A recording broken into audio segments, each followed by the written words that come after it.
Thank you, everybody, and welcome. Yes, it's the CBQ Legacy 292nd episode, and here we are talking about, yes, awards, yes, Academy, yes, the Oscars. And here presenting with me is Brett. Hello. Sit down. Hello. Oh, did I say my name? I'm EvilJeff. Hi.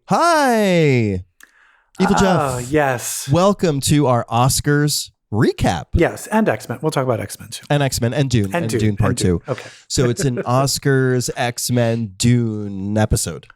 That's a lot. That is a lot. So we didn't do our cold opening. Yeah, we need to get to it. But don't worry. Yeah, we need to get to it. So let's get to it.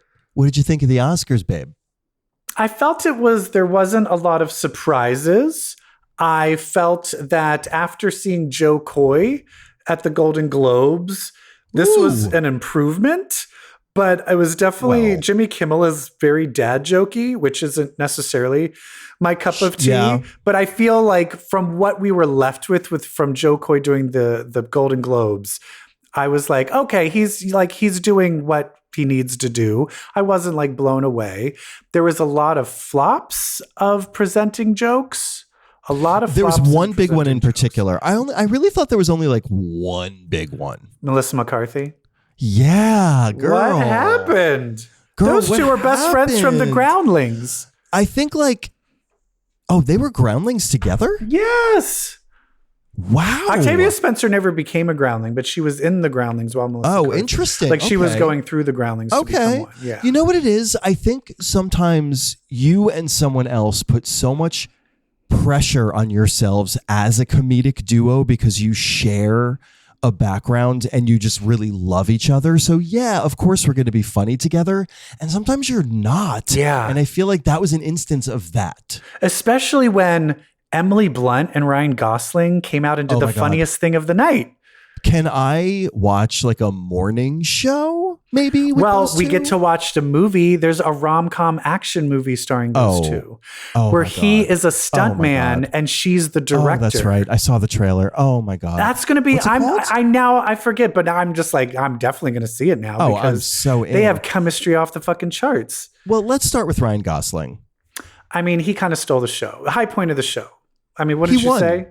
He didn't win an Oscar, but he won the Oscars. Yeah, I'm just Ken, high point of the show, probably one of the best numbers in a very long time. And he showed everybody that he is from the House of the Mouse Mama. Yes, that's right. And little Miss Billie Eilish was laughing at the start of it behind him. Oh my God, it was incredible. Ryan Gosling is like the Mickey Mouse Club is like the Red Room for like musical theater performers. I know. Well, it's weird. It's Ryan Gosling and Kerry Russell, who aren't necessarily known as musical singers, not like a Britney. And then we got the Britney and the Christina and the Justin and the exactly. So strange, wild. Anyway, but yeah, you know what? Like when the monologue was going on, I was like, something feels right, and it felt like the Oscars was taking the most direct, straight route through the ceremony. Yes. And that felt correct. I still feel I think the short animation and short documentary and short film could be on the technical night. You do? Yes. Even animated feature? No, short. All the shorts. Oh, short. For sure. I think all the shorts need to be moved, but otherwise I like that they moved the Lifetime Achievement Award, all of those other ones. They moved those to the other nights, and it really sped it up. They moved the Lifetime Achievement Award to the non-televised portion and of the Herschel. ceremony. What is it? The Herschel. That's a little insane, and I love it. Well, yeah, because in the end, it's just like that takes like 15 minutes, and I'm like, I don't have time. We don't have time. Why even do that? Yeah. Well, Why you know, even good do people. that? There's some people that should have won an Oscar, and then you eventually have to get. Because I'll tell you, if Toni Collette is fucking 75 and she doesn't have an Oscar yet, give that fucking bitch a Lifetime Achievement Award. Miss Angela Bassett. Angela Bassett. They finally gave her award because they're like, you should have. All right, you should have fucking had one. She should get an Oscar before that, though. Yeah. That she still has a chance to get an Oscar. Yes, she does. Speaking of Best Supporting Actresses, I'm sorry.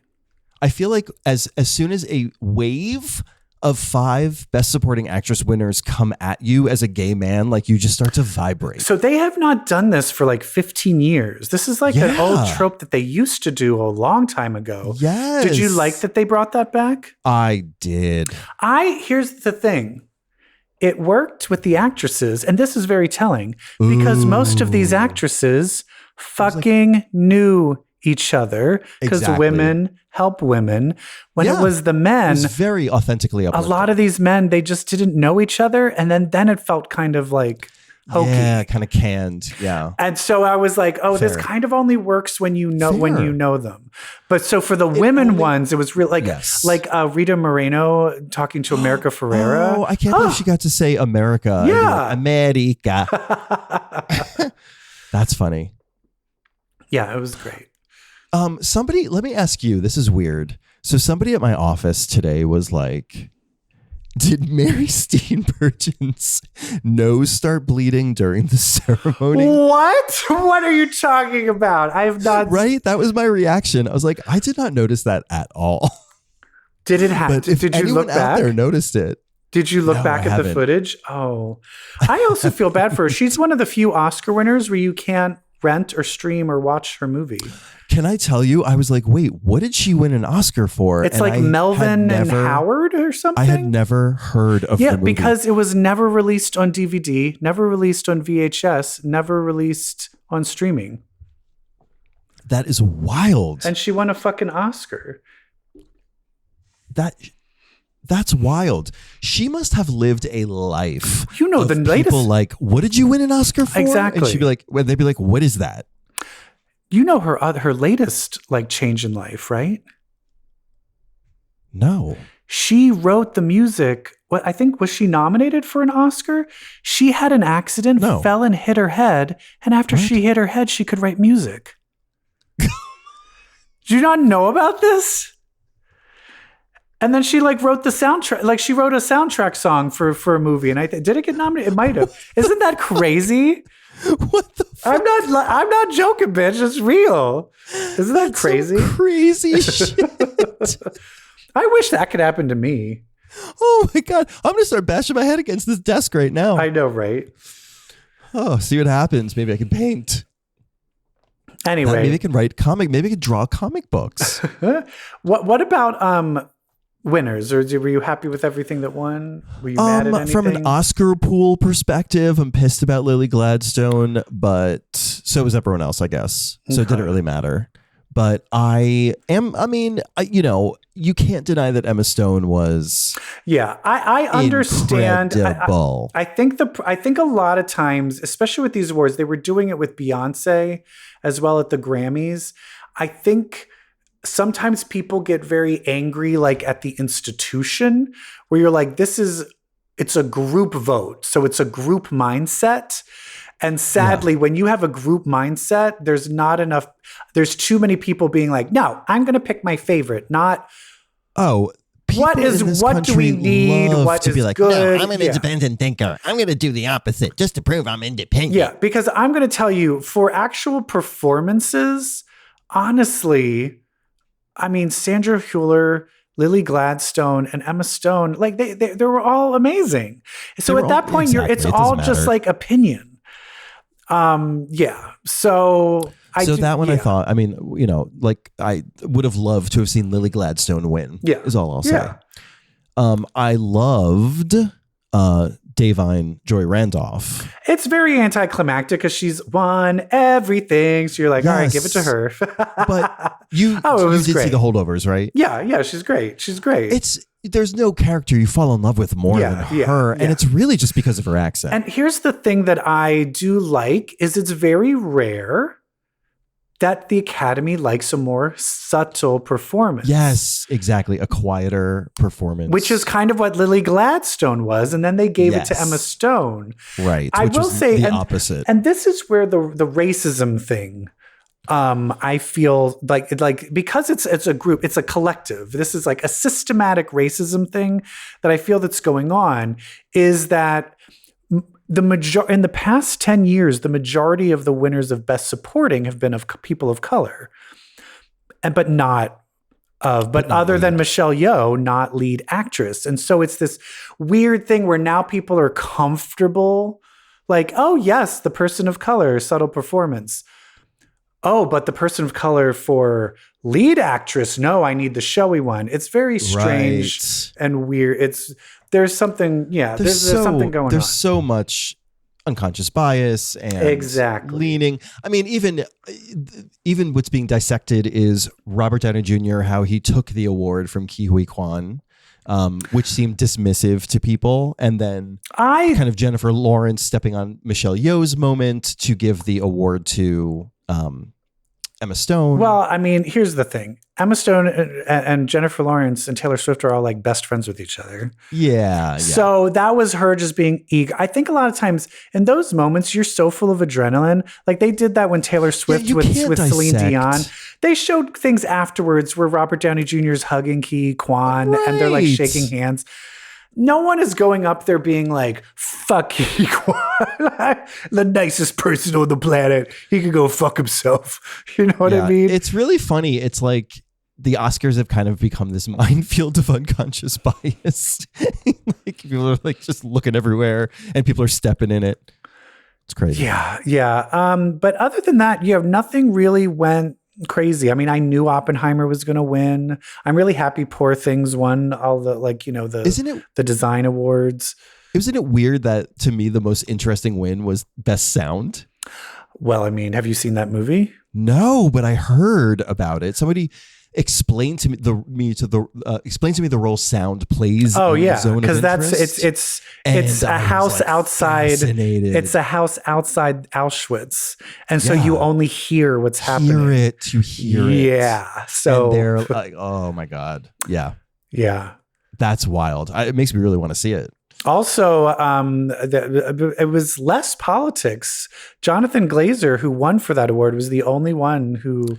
There was the 20 days in. Oh, and then the one guy made a Ukraine speech. One guy made a Gaza speech, and then everyone else. A lot of people wore the red buttons, but it wasn't very political. And I'm surprised no one talked about the fact that they were on strike. No one talked about the unions and what they went through. And except, Jimmy Kimmel did lead. He brought it up, but I'm surprised other people didn't bring it up. It's kind of like whatever. Yeah, one thing I noticed is that he didn't joke about it. Yeah. It wasn't a bit. Well, do you know why they started late? Because there was a Gaza protest outside that like delayed the start of everything. They were preventing people from going in, I believe. Yeah, good. Anyway, it was honestly, I felt like it was the same thing with the Emmys. The Emmys was a very good show this past year. I think they figured something out. I think they kind of figured out, they got over the scaredness of COVID and realized like if you just streamline it and give people what they want, like they'll watch and they'll enjoy it. It's not hard. Yeah. I really do believe that like you just need to power through those award shows from a writing perspective. Yeah. And like with the occasional breath, but I mean, I just really love that it was just so streamlined and stripped down. I love the way they did the In Memoriam, which was a little bit more thoughtful. Yeah, stripped down. Now that was John Cena, best costume, coming out naked. So hot. Well, first of all, Cena, I'm saying like he is one of the best comedic actors of our time. He is. I went off when someone was like, John Cena's a terrible actor. And I was like, go watch Peacemaker and go shut the fuck up. He is one of the funniest actors out there. And the way he delivered the way he stepped out, which was so like classic comedy. And then he just went costumes and it brought the house down. Yeah. Like he's great. He's great. That was a great bit. And what was the other great bit? I loved him mentioning Trump's tweet at the end. That was great. Oh, I missed that. Trump was tweeting out at him about what a terrible job he was doing. And so Jimmy Kimmel read the tweet and then he said, "Isn't it past your jail time?" And it was like standing ovation. Oh, it was so funny.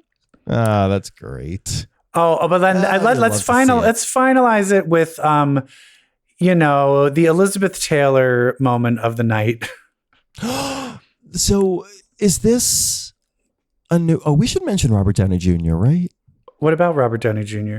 Oh, we're so happy he won. Oh, I mean, sure. Like, Iron Man won. Career. What a story. I'm angry because I wanted Charles Melton to win and he didn't even get nominated. He didn't get nominated. I was kind of bitter about it. What happened with May December? They didn't give two. Know what it is? I think a lot of people, it was too campy.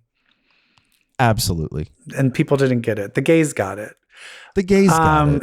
They just didn't was that Lady Bird? They just didn't understand. Yeah. Yeah, and Cillian Murphy won. And so Al Pacino. Oh my God. Al Pacino, was he drunk, or is there something wrong, or is he old? Is he just the ultimate, like, everything I say is gold because that's been my life? But he just literally walked out like, "Whoa, hoorah! See Oppenheimer," and you're like, "What? We go. Okay, here we go. Here we go." And my eyes are seeing Oppenheimer, and you're like, "Wait, what?" It didn't have the rhythm of a Best Picture announcement. Yeah, so everybody was thrown. I mean, it reminded me so much of that Elizabeth Taylor in the Golden Globes, and she was like, "Oh my God, Gladiator!" They're like, "Shut up, bitch!" Oh my God, it was Dick Clark running out trying to stop her. Gladiator. Oh, Gladiator. Wow. And then, it was a great show. It was a great show. It was well written. It was fantastic. John Cena was great. John Mulaney was great. Yeah. And Mary Steenburgen might have started gushing blood out of her nose. Who knows? Yeah. Although John Mulaney made a joke about Field of Dreams, and he was making fun of it like it should win the award for Best Picture. The travesty is that movie was nominated for Best Picture. Ooh. Well, he broke down how ridiculous it is. Yeah. And I'll tell you, I got a little teary-eyed. When? It's Field of Dreams. Oh, sure. When the dad comes out. But that movie is not a Best Picture movie. Sorry. No. Oh, please. There have been movies who have won that are not Best Picture movies. Do you think any movies have come out this year that should win Best Picture? Yeah, and we're going to talk about it later. Should we talk about X-Men? Let's do that. Hit the music. I was reading X-Men comics in a cocktail bar. That much is true. Yeah. Oh, the X-Men. Oh, the X-Men. Did you and I talk about the titles for the X-Men cartoon? I mean, we talked we talked about it through text. Live on the air? Not live on air. Yeah. Yeah. So how do you feel about my theory that Tolerance is Extinction, the title of the 3-part story to end the season, is Emma coded? Did they have as a bad guy who was Cassandra Nova? I don't think so. So that's what I do agree. That's what it feels like. But if they're not doing Cassandra Nova, I'm curious of like who is the baddie that they're replacing it with. The thing that's interesting, I will say, when I got that episode list, I was mad because there were 8. Because there's only 8. Yeah. This is a show that always did like 20 some episodes. Well, I think the last season was less, but the last season we don't talk about. What? It's kind of like they're kind of 12 because the episodes are like 33 minutes long and the original episodes were like 22. That's true. Okay, fine. So from like a total content standpoint, that's still not enough. It's still not enough because they were like 20 something, like you said. Yeah, but I'd be super excited for that. Yeah. I didn't see where it seemed like Inferno is going to happen, but I'm not sure where that's going to happen. Oh, yeah, because she's Goblin Queen. Oh my God, is that Fire to Flesh? Oh, that's probably what it is. Yeah. But then you're thinking in the previews when you saw a pregnant woman. That's Maddie. That's Maddie. But then do you think then they're That's going... what's on the streets. Is Cable going to fucking show up? Like, are they going to... That's what's on the streets. I'm super excited to watch this because in the end, I was going into college. Like, it was the end of high school going into college when the X-Men cartoon came out. Oh my God. And so even when I was in college trying to watch it, it was like I felt I would watch it, but I also felt like I wish they would write this a little bit more to the adults. It just felt so much for kids that sometimes I was yearning for more. And I feel like this is going to give it to me. I feel like it's definitely going to be a groaner. It's kind of like, it's why I have always kind of liked X-Men, the other X-Men, the ones that came after, more than the the original X-Men cartoon. Is that bad of me to say that? What, like Wolverine and the X-Men? You like that better than animated series? Me? Yes. Oh, girl, I'm right there with you. Okay. But not X-Men Evolution. It's a more quality for me. program. X-Men Evolution and the fact that X-Men Evolution stole dancing things from listeners. Buffy. I'm not saying the other ones are bad. I just prefer the other ones. No, you're not saying X-Men Evolution's bad, you mean? No, I'm not saying the original X-Men. I liked all the cartoons, but I did prefer X-Men Evolution and Wolverine and the X-Men more. I'm unclear how you feel about Evolution. I liked it more than the... you liked... Yeah. Yeah, okay. Why did I never connect to it? Did you just have an epiphany of why you did it? No, it's a confession. So you don't like X-Men Evolution? I didn't like that, like, Joe told me shit. Joe told me he didn't like it because he didn't like the animation to it. He felt the animation was bad. Part of me didn't like the animation to it too, girl. Like I don't know, bitch. Like I don't know. I don't know what I'm saying. And I think I need to switch But you know what? topics. Everyone has opinions and it's fine. But I'm excited. I'm super excited for it. Are we talking about the comics? We're talking about the comics. We did the music already. I know. Yeah, we did. The first one is the Ms. Marvel one. It's the Ms. Marvel one. Okay. Oh, no. Let me catch you up on the X-Men Unlimited shit. Okay, yeah. Right? I still haven't caught up with it. No, I want to. It's all over the place. Oh, is it switched people again? It seems like it keeps switching characters. It keeps switching people. It started off with like X-Force people like Mirage and Shatterstar. Mirage and the Proud Star Brothers. And then it went to Shatterstar and Captain went to Mirage Britain? and Shatterstar. And then it went to Captain Britain and Shatterstar. And then Richter showed up. Richter, Captain Britain and Shatterstar. And now, I feel like I'm forgetting one. But now it's Gambit. Just by himself? It's the same with Faint. With, what's her name? From Carmen, from The Shapeshifter, from Children of the Atom, thank you. Right. Yeah. It's them going up against Kandra, one of the externals, and it is nothing but exposition.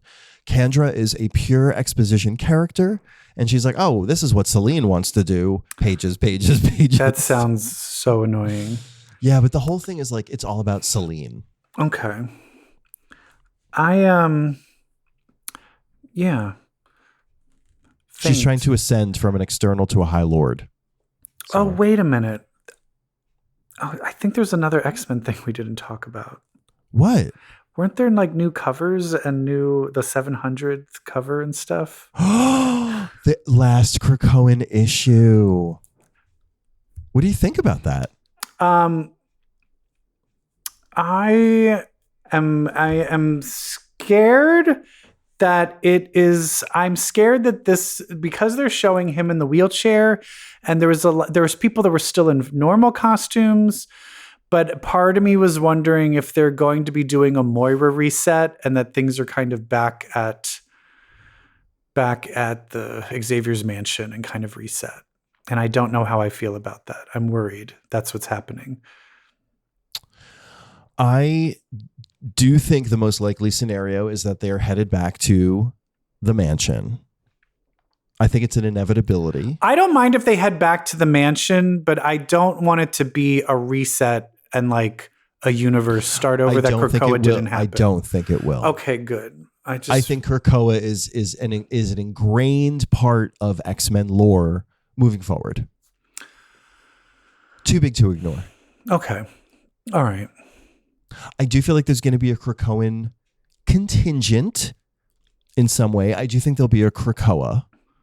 I don't think the books will focus on that, and I don't think it will be a Krakoan society per se. Maybe it will. I still want the mansion to be a Krakoan embassy, and they are no longer teachers, they are ambassadors. Yeah. That's what I want. Oh, I like that. Do that. They're the embassy to the nation of Krakoa, and they offer night classes.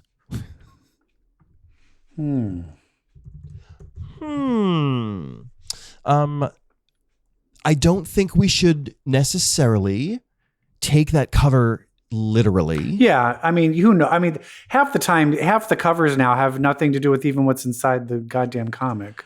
I think it's just an homage cover to that era, and that is all. Yeah. I don't think it's them walking through a portal through time. You know what I mean? It better not be, because I will freak out. We should talk about Ms. Marvel. All right. Oh, should we talk about Weapon X-Men? Let's talk about Weapon X-Men and why you should never read it. I heard early on, or like a week ago, that it's like a follow-up to that original X-Men book that came out a few weeks ago. I bought that one. I didn't read it. What? And so I'm not reading this. It was a book called Original X-Men. It was about the 5 original X-Men. It was like a one-shot. It came out like 2 weeks ago, a month ago. Oh, just like a past story? No, it was like something time travel-y. And that too was Christos Gage writing it. Okay. I don't remember seeing that, so I did not read that. And there's this series of side books that are like these like just multiverse and time displaced X characters that's happening right now. And I'm like, why? Yeah, it's like, who cares? This is a bunch of different Wolverines. We have Old Man Logan. We have Jane Howlett, a Lady Logan. We have a fat Logan. We have a zombie Logan. Wait, remember when I was talking about that Julia Carpenter Madam Web flash forward? Yeah. Splash page? Was one of these Wolverines there's some lady with Wolverine claws. I don't know who the hell that is. Maybe it's just probably her. Is she gonna, bitch, do not come to the 616. Don't come to the 616, bitch. Don't come to the 616, bitch. Girl, I think you have finally found their t-shirt. Bitch, don't come to the 616 with that 616. Could we sell that t-shirt? Copyright Comic Book Queers. You've heard it on this. When is this date? This is Monday, March 11th at 9:13 p.m. Central Time. Copyright. The problem is it's like Jean Grey and Magneto and Phoenix Magneto. And they're all Can just like Magneto from now on. Just for this episode. Hey, at least I got the name right. Wait, I just can't pronounce it anymore. If you pronounce his name correctly, then somebody has to go and you have to start your sentence over. All right, go. Anyway, it's just the only interesting thing that happened in this is there is at one point there's the Uncanny Avengers are in it, and in this Uncanny Avengers is Miles Morales. Ooh. It has that. Remember what's that when Hope had that? What was Hope's Transonic? Ooh, I was right. Captain America, Captain Marvel, Magneto, and Jean Grey in this world. Who? Start your sentence over. Magneto. You have to tell me that sentence again. No. Okay. I tried. Anyway, so the Wolverines are battling the Uncanny Avengers, and it's just, there's literally just no reason to care. There's just no, I kept reading it and I'm just like, I don't care. What is the purpose of these multiversal Wolverines? What are they What are they trying to do? They might have you? said it at some point in it, but I stopped reading it because I got really bored.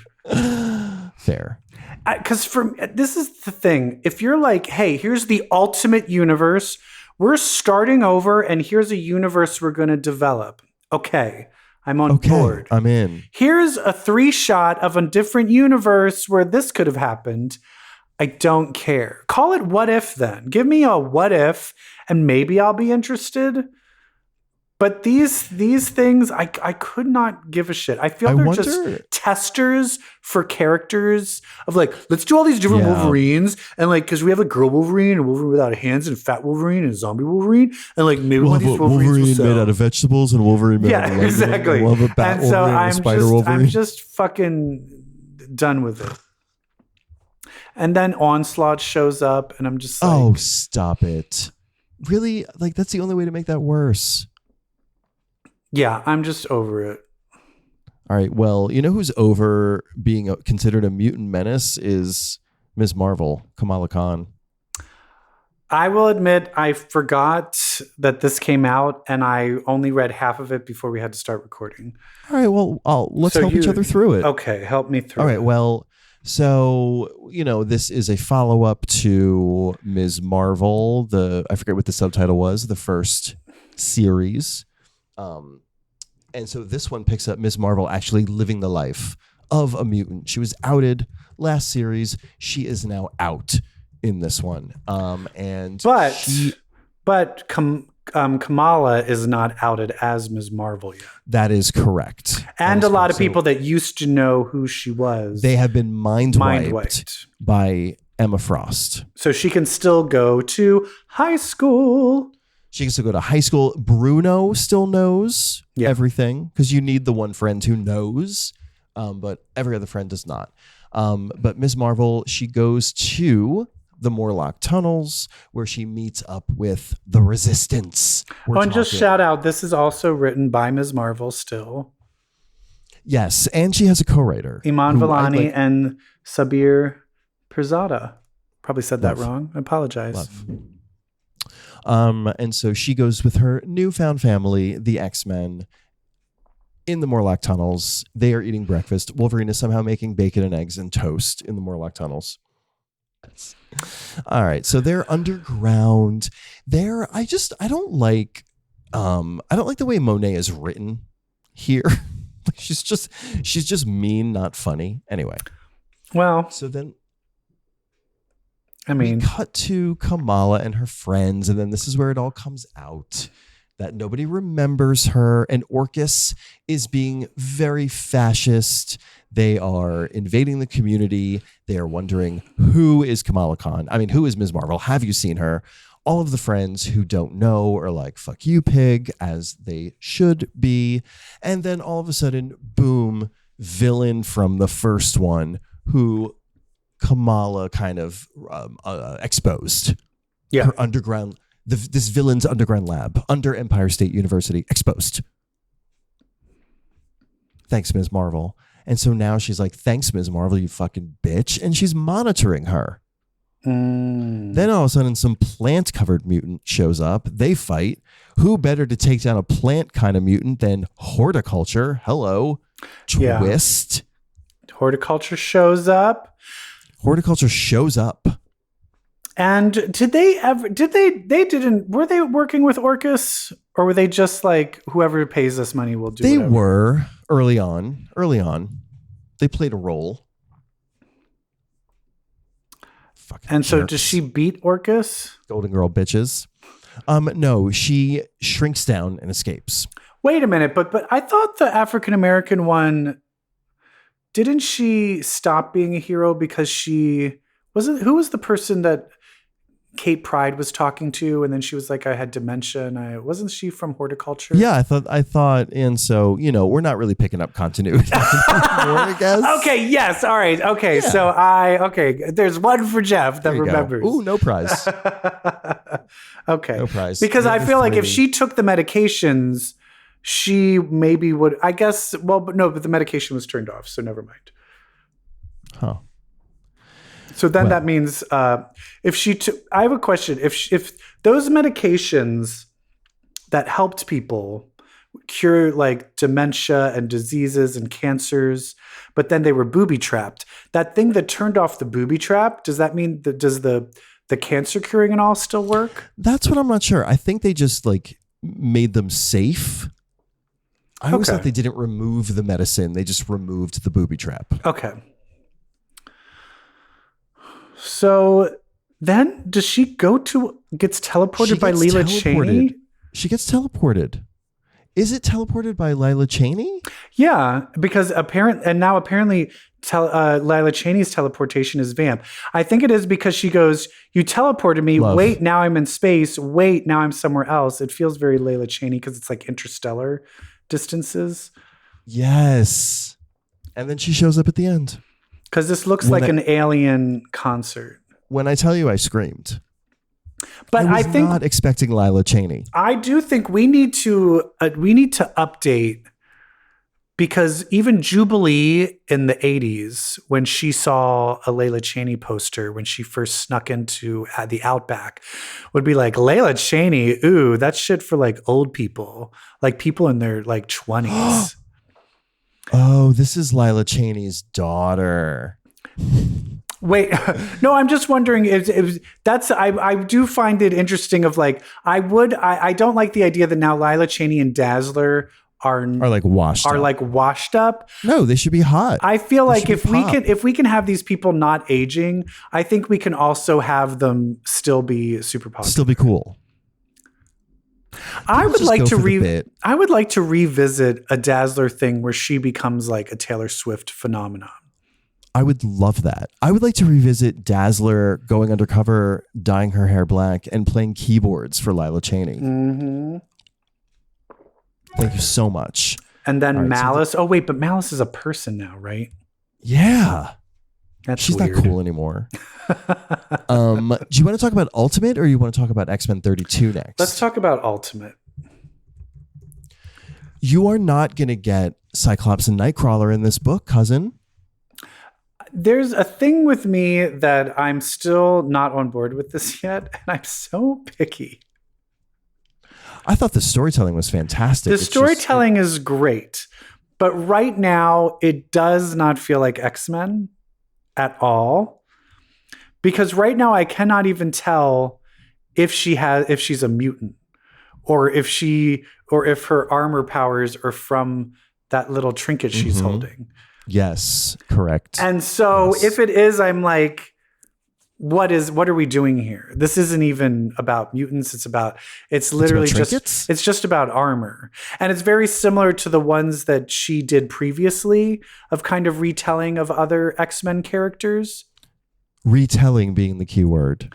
And I'm fine with that. But if you're saying Ultimate X-Men, that means it goes into this Ultimate universe.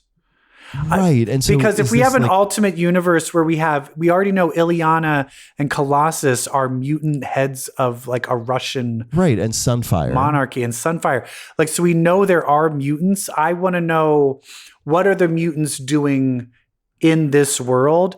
And this story is not telling me that. It does not mean it is not a bad story, but I feel calling it Ultimate X-Men gave me way different expectations of like what it is. Yeah, absolutely. I mean, like I can see getting to know the character while being introduced to sort of the political backdrop that we're used to, that we expect when we see X-Men, but it really does read more like a manga, kind of a fantasy tale. Yeah. It's very manga-esque, which I love, and I love it, and I like it. Yeah. Let's just give it a different title. It's really fun. Yeah, but I'm fantastic. Like, does this take place in the world where Ultimate Spider-Man is? I don't think so. I think, or maybe it does. Maybe it does. Maybe it will suddenly be like. I did read something that this is connected to Sunfire and his rule over the eastern part of the world in this world. Oh, interesting. Because that's the other thing is we still don't know if we have Illyana and Colossus and Sunfire. Are they out that they are mutants? Does the world know that they're mutants? That is actually something I'm interested in. Right. I'm just interested in but it would be nice to have that as context. Reading the story is what role have mutants played in this maker's universe. Yeah. And so I feel it's especially X-Men is just so popular and you really want to see where they're going to be in this world. This just feels it's just I want to see more connections. Is this book going to be about the younger characters, the newer characters that we've come to know because this world kind of like skipped a few decades? That would be fascinating. I think that would be really interesting. Because that's the other thing is if there's the X-Men is all about, a mentor pulling in young mutants and teaching them to use their powers. That's kind of how usually these stories begin. So I'd be very interested of like, who is the person? Is this all going to be in Japan? If it is in Japan, that means we have room for Wolverine. We have room for Psylocke. Like there's a lot of things of like, if all of this happened in Japan instead of New York, like what if the X-Men formed in Japan? That I'm down for. But right now I'm just like, what's happening? Is that what's happening? Yeah. Or is this just like ghost trinkets? Let me tell you something.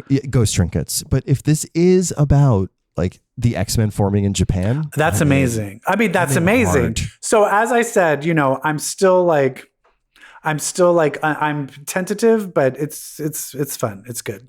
I'm tentative. Also, I love the idea of telling an X-Men story with this type of art. Yes. It's fun. Yeah. You know what else is fun? What? X-Men number 32. Shit. Is This it one has fun? a lot Now, we were of- warned last week We were warned that this was going to be terrible. I will give you my conclusion. The internet is full of yahoos. And most of them don't know what they're talking about because I simply adored this. I would not say adored. Oh, but it was such character fan service. But I felt like that's all it was. I'll have you talk about it. A dose of that. Okay, all right, it's fine, but I'll give you why I think it's problematic. Let's have you talk about what happened, and then we'll start getting into why I think it's what's bothering me with this. I love how you're already sighing, like fucking Jeff gonna fucking. No, I'm just worried that I missed something, and I'm like, no. It's an overall thing. It's not like it's not a particular thing. It's an overall thing. Oh my God. And it's something that's been happening recently with the Nimrod episode where they defeated Nimrod. I'm just going to say right now, the tables are turning very easily. I just feel like there's no. I feel like the power sets just shift. Oh, we're mutants. We're super powerful. Of course, we're going to beat you. And I'm like, well, then how come Orcus beat you before? Like it feels like it's serving. There's been nothing fan service in the plot, and not we have this really brilliant idea that's finally going to take him down. That we couldn't everything they're doing, you could have done while you were on Krakoa. Like, you know what I mean? I need to see something done that the desperation and the things you've learned from that loss happen. Here's what I like. I agree with you. And this is kind of a story I've written in my own head. It's never been, I don't think, framed this way in anything I've read, but I like that now that these characters don't have a society to worry about and protect and fret over. They can kill humans. They can go kick ass. They can go kick ass now. That is fun. All right, I do see that because they are basically like, we're killing you. But they always had, X-Force was always killing them anyway. So the Orcus people. But not even, it's not even like, okay, we can murder now. And so it's not even that. It's just like, they don't have that burden of having to protect and care for an entire society, an entire nation. Like they're so focused on governing that nation and not having it blow up in their faces that of course they're not able to like fight Orcus also. Like you can't like do a society with one hand and fight this giant organization with another. But now like the gloves are off, like the burden is gone. And so now they can just be like, all right, well, fuck you. We have nothing else to lose. So fuck you. I kind of like that. Yeah. And we got reading clearly. But I do feel it's one of the, I just feel it's kind of like, and now we win. And now you lose, and now we win. And now we win, because that's what the writer said. I agree. Yeah. I want a bigger What turned the tides? I guess, yeah. I don't know. Yeah. I'm still, because also with all of this happening, I still don't know what the fuck is happening in the White Hot Room. Where are all the, like, there's just so many other questions unanswered that's just driving me crazy. Yeah. It's kind of suffering a little bit from the infrequency of the two core books. Yeah. And so for that, you really want more to be told of all that's been left. And instead, we're just getting fun reunion. No, I love fun reunion shit. Oh, look, we got Lockheed is hanging out with a gay guy. Of course. These are all like side quests. It's like we're wrapping up all the little side. As someone who is about to finish Baldur's Gate 3, these all feel like very like, oh, got to wrap up that side quest. Oh yeah, I still got to do that one. Okay, let me just go do that one. That's what it feels like a little bit. That could just be the Baldur's Gate talking. Because this one, we wrap up here. Lockheed is alive. Emma Frost is freeing people. We get Ileana coming in, and she finally reunites with Kitty Pryde, who comes in to kind of save her. And can I just quote Emma? Yeah.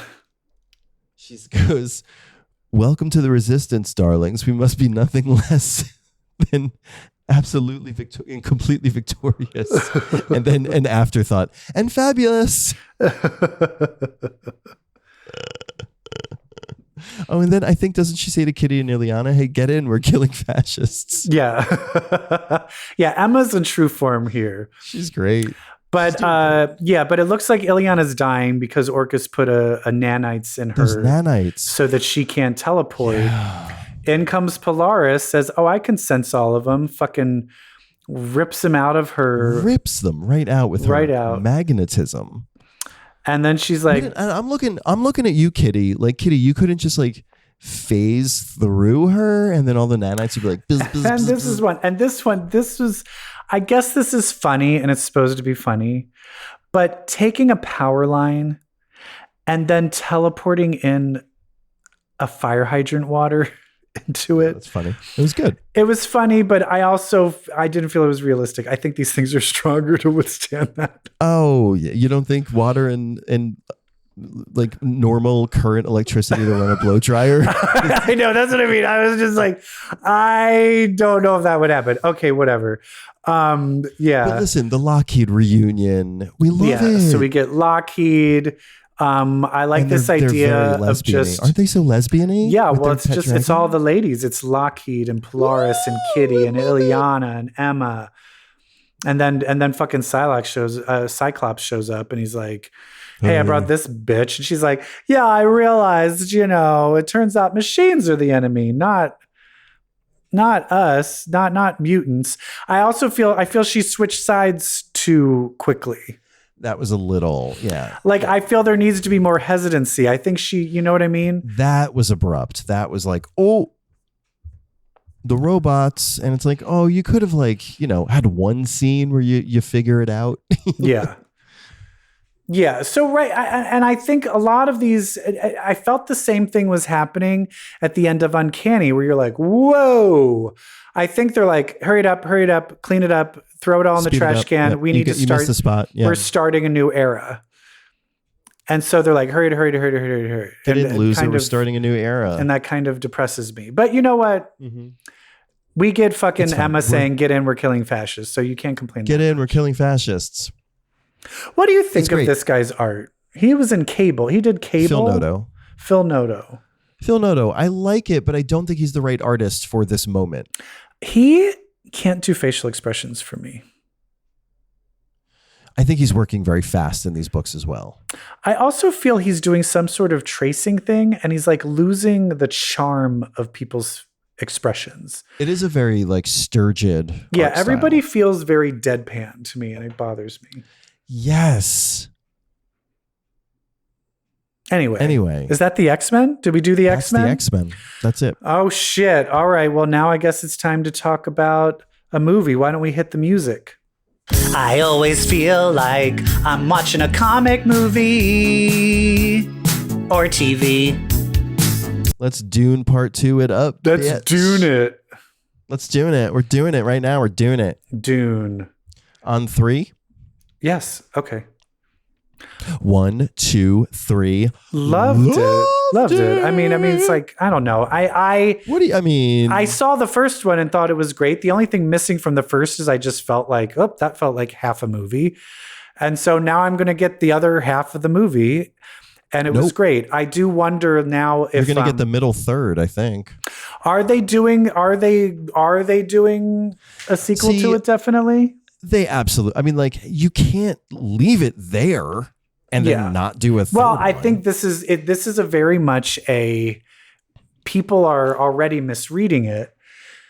And they're very much laying a lot of the work there where you're seeing in the future billions of people are dying and starving. Timothy Chalamet's character is going to be a horrible, horrible, evil dictator. He's the villain. He's the villain. Absolute power corrupts. Hero. Absolutely. Yep. Correct. Correct. And so this Keep is a your eyes story on of that how Zendaya, though. and this is how even the best, nicest person with the best intentions, when you're given that much power, you end up making horrible, horrible choices and doing horrible things. Yeah. But people are already like, what? No, but he's like the hero. What? No. And you're like, oh, Jesus Christ. No. He was having visions of the hero the whole first movie. Don't you see? Yeah. Yeah, And I mean, it's just incredible. It's inspired storytelling. It's definitely, I will say, for some people, I've heard some people be like, it's so long. And I'm like, you know what? I get it. If you do not have the attention span for it, fine. But it's one of the most beautiful. It's beautiful. What else are you doing with your life? Look at that. Yeah, like the costumes, the setting, the cinematography. Like when they go on lighting, the makeup. Yeah, like when they go on to the planet where Austin Butler's character is. Oh, Austin Butler. And everything is in black and white. It's just the fight scene with him. Everything looks dead. That fight scene, like that arena fight scene in black and white. It's so pretty. It's so pretty. It's really great. I loved watching Rebecca Ferguson's character become like a crazy monstrous monster. Yeah. It's just a great movie. It's riveting. It really is. And it's so personal, yet so epic. And it balances so many incredible characters. Like, it's a while before Josh Brolin's character shows back up. And you're like, yay, there he is. Like, and just so many standout characters in this sea of characters. And there's just like not one that you can take your eyes off of. Yeah. It doesn't even feel like a movie. Like, it feels like a different reality. It's like incredible. All right, maybe that's too far. No, but it's like you're entered in this completely otherworldly space. I think what you also are realizing, this is really already, it's so long. It's like 4 movies. It's like we're 2 movies in, but we're really 4 movies in. And that begs me the question is like, I feel like for the epicness and the budget, it had to be a movie. But sometimes I do wonder if this was formatted as a TV show, whether it would work better. Yeah. I wonder. I'm not saying it does. I'm not saying I still love it what it is. But yeah. The amount of reinterpretation and packaging it down into, what I guess is going to be a 3-act structure is probably no small feat. I am not admittedly familiar with the original novel. Did you see the David Lynch one? I did see the David Lynch one. So I don't really know what's a departure. It's my least favorite David Lynch movie. The one thing that I do question, here's the big difference, is the daughter, all this happens, and the daughter, by the time they have that final fight, she has the baby, and the baby is like 7 and talks and has powers. Yeah, it's Alicia Witt in the David Lynch one. Exactly. And so this one, she's pregnant. So then I'm like, she's still fucking pregnant? And so that was my one thing. I was like, this is all, it's like, oh, this is all happening very fast. It feels very like quickly. Years are passing, but bitch is still pregnant. Yeah. It's a quick descent. That's right. But that baby in there it'd be talking to her, and then it one day going to be that Anya Taylor-Joy. I did not know that was coming. All of a sudden, boom, it's Anya Taylor-Joy, and I was not prepped. I was like, Oh, she's been in some of the. She's already been in the junkets. Like some of the promos. Yeah. Well, she's in the junkets. I did see that. Did you see that? And people were being like, Anya Taylor-Joy doesn't have any chemistry with anyone. I'm like, she did not do a single scene with a single person. Of course she doesn't. They're like, why don't you have a chemistry with them? She's never met them before. I mean, just masterful. Like it's odd that a movie like this, like what is the relationship to the Oscars when a movie comes out now? It depends but this time of year is when Everything Everywhere All at Once came out. I was going to ask that. This time of year. Okay. This time of year is when Silence of the Lambs came out. I just like that better than like all of a sudden the movies of the year are the glut of movies we get literally on January 1st of the following year. Well, I think it's because people are like, if I'm going to start submitting this for Oscars, we better do it at this time. But I will say this, I don't feel Dune is getting the same like epic backing that like Oppenheimer has. So I don't know if this is if it will carry, it will be interesting to see if this can carry steam going forward. When did Lord of the Rings come out? Lord of the Rings came out. Was that like a holiday movie? Those usually came out in November. Summer? Yeah.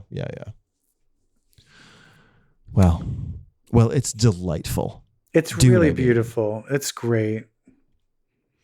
Zendaya is like, and I'll say that the acting is so good. She's incredible. I'll tell you right now, the lines of dialogue are ridiculous. Are not like poetry. And because few and far between, I might add. Yeah, it's very Games of Thrones. Like, I need to be the chosen one. You are the one.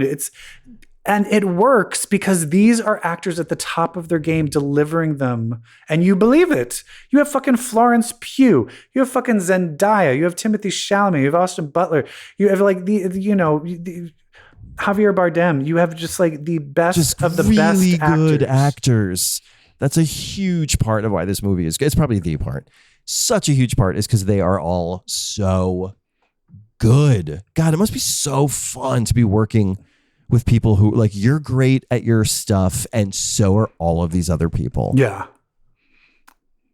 Now let's hang out in the desert. Should we finish this off? Burning Man. Should we finish this off with a little drag race? Yeah, sure. Drag race, the Funk Challenge. AKA, let's put white people in the bottom. Sorry, Dawn.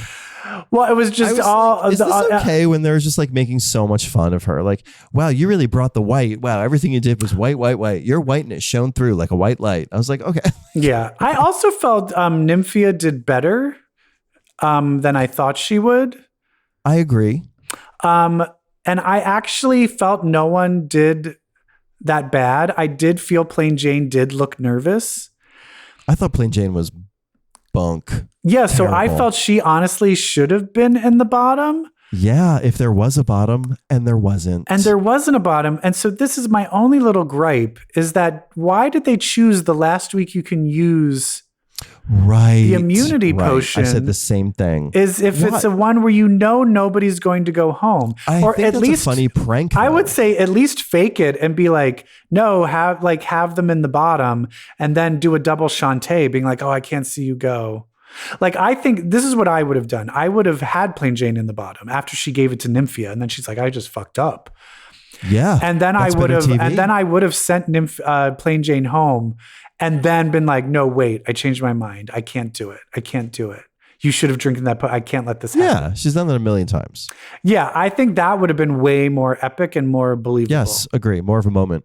Yeah. I totally agree. You know who I was proud of is that Miss Morphine. And she did great. I really wanted to see her take it all. Yeah, she did but great. Saphira's lip sync was bummed. But then first Morphine went, I'm like, no one's doing as good as Morphine. And then Saphira came out. I'm like, oh, well, sorry, Morphine. Sorry. But Morphine really, like, during the performance, like, really, she ate. Like, she gave it. She was square root of 64. Yeah. She was 8. She ate. Oh. All right. Well, I think that sigh meant we're done. Yeah. We did it. Yeah. That was a good punctuator. We did do it. We did. And you know what? Sometimes we breathe out like that because we have read so many comic books, which means we're so full of queer air. We are. I need to fart it out. Let it go. Yeah, please fart it out. And remember, you could be like us if you read too many comics, because if you read comics, well, then that makes you queer. Bye. Bye-bye. Damn.